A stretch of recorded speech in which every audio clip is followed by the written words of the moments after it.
Okay, good morning everybody. Steve here, Steve Dirksen. I just wanted to share something with you, a little project we're doing here. We're adding on a steam room onto this house. And if you notice, we have done some framing here. We got the roof on, the shingles are on. We got that on yesterday.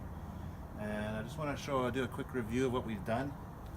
We put screw piles in there a couple of weeks ago. They're about 10 feet down below the frost line. And great product. In this situation, we couldn't do a full basement. The hydro line comes right beside the building, so this worked perfectly to dodge the power line. Excuse me. And so what we did was we did a full treated bottom with a 1/2-inch treated plywood, 2x10 joists, and we got R30 insulation in there with a vapor barrier. We brought the vapor barrier inside. Wrapped it up and around the wall so we can tie it in when we insulate the interior walls. Did a pony wall.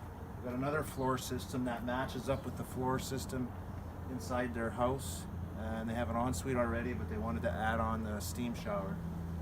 Got the walls up, 8-foot walls, rafters with 12-inch heels, so we get a full R60 R value in it.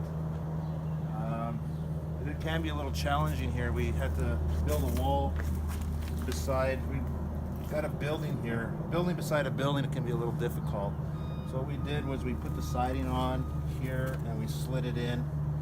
And that way, because down here we only have about 2 inches, we can't get a gun or a drill in there to put the siding on. So we prefab the wall, slid it in, and from there on we should be able to go up.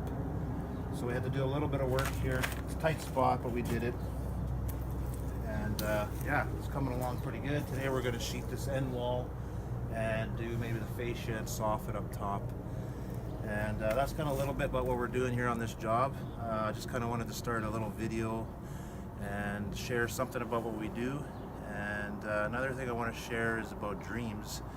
For about 10 years I've been kind of having dreams.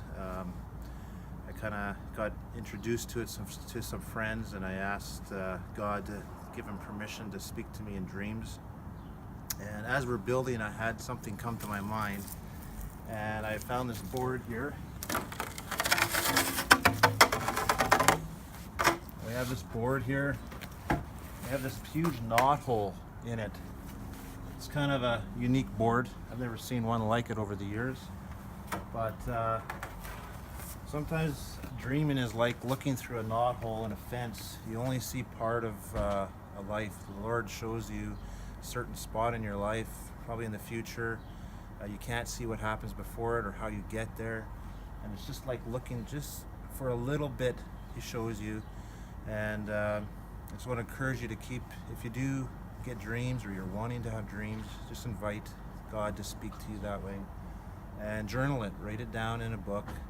Every morning, it's usually in the mornings, the early mornings that you have a dream. Just journal it, write the date on it, the time, the colors you see, how it made you feel, and He can speak through that. There's different ways He can speak to you.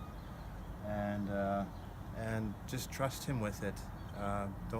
There's a verse in the Bible in Proverbs like, lean not on your own understanding, but you know, He'll show you a way.